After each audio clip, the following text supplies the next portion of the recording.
আমি জানি স্যার, এর আগে আমি কখনো এখান থেকে বেরোইনি। কাল থেকে আমি আপনাদের স্টুডেন্ট না, আর স্টুডেন্ট থাকবও না। তাই আমার জন্য আপনাদের আর এই নিয়ম খাটে না স্যার।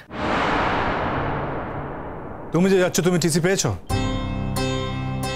কাল ফার্স্ট আওয়ারে আমি নিতে আসবো। বাবা, তুমি টিসি চাইলেই লোকজন তোমার টিসি দিয়ে দেবে নাকি? সেটাই তো নিয়ম স্যার। আমি যখন এই কলেজ থেকে চলে যাচ্ছি, আমার যখন ওখানে নিষেধাজ্ঞা নেই, তখন তো আমার টিসি পেয়ে যাওয়ার কথা। ঠিক যেমন আমার পুরনো কলেজ আমাকে এখানে ভর্তি হওয়ার আগে টিসি দিয়েছিল। ম্যাম যে টিসিটা নিয়ে এসেছিল, আদি স্যার আমাকে বলেছেন টিসির ব্যবস্থা উনি করে রাখবেন, আমাকে শুধু কালেক্ট করতে হবে। শুধু আদি স্যারই এই কলেজের সাথে যুক্ত নন, হ্যাঁ, আমরাও আছি। তাই আদি স্যারের কথায় সবটা চলবে না। সেটা আপনাদের পারিবারিক ব্যাপার কিংবা আভ্যন্তরীণ ব্যাপার, আমি সেগুলো কথা জানতে যাব কেন? আমাকে আদি স্যার যা বলেছেন আমি শুধুমাত্র সেটাই বললাম। তুমি একটা অকৃতজ্ঞ, আনগ্রেটফুল, বেঈমান। স্যার, আমি তো আপনার সঙ্গে কখনো অকৃতজ্ঞতা করিনি, বরং কৃতজ্ঞতাই প্রকাশ করেছি। আপনি কখনো চাননি আমি এই কলেজে পড়াশোনা করি। আপনি আমাকে ক্লাস থেকে বার করে দিয়েছিলেন। আমার তো মনে হয় আমি এখান থেকে চলে গিয়ে আপনাদের সকলকে রিলিফ দিয়ে যাচ্ছি। আপনার তো খুশি হওয়ার কথা স্যার। আমার মতো স্টুডেন্টকে আপনি আটকানোর জন্য এত চেষ্টা কেন করছেন আমি বুঝতে পারছি না স্যার। আটকাতে চাইছি মানে? আটকাতে চাইছি মানেটা কি? আমি তোমাকে আটকাতে চাইছি তার কারণ আমাদের কলেজের স্বার্থের জন্য, নাথিং এলস।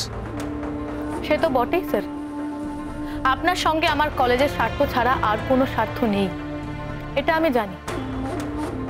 কলেজের স্বার্থেই তো আপনি বলেছেন আমার মতো স্টুডেন্ট যদি এই কলেজে আর 2 দিন থাকে তাহলে কলেজ উচ্ছন্নে উঠবে। শোনো, আমি অত কথা শুনতে চাই না। আমিও দেখে নেব। তোমার জন্য যখন আমাকে এতগুলো লোকের সামনে মুখ খুলতে হয়েছে, এত আর্গুমেন্ট করতে হয়েছে, তখন আমিও দেখে নেবো যে তুমি এই কলেজ থেকে কি করে টিসি পাও। আমি চ্যালেঞ্জ করছি না স্যার, টিসি পাওয়াটা আমার ন্যায্য অধিকার, আর আমার অধিকার আপনারা কেউ ছিনিয়ে নিতে পারেন না। আমি আপনার থেকে অনেক ছোট স্যার, বয়সে, লেখাপড়ায়, অভিজ্ঞতায়। আমি শুধু শুধু আপনার সাথে কেন চ্যালেঞ্জ করতে যাব? আমি আপনার চ্যালেঞ্জের যোগ্যই না স্যার। আসছি, ভালো থাকবেন।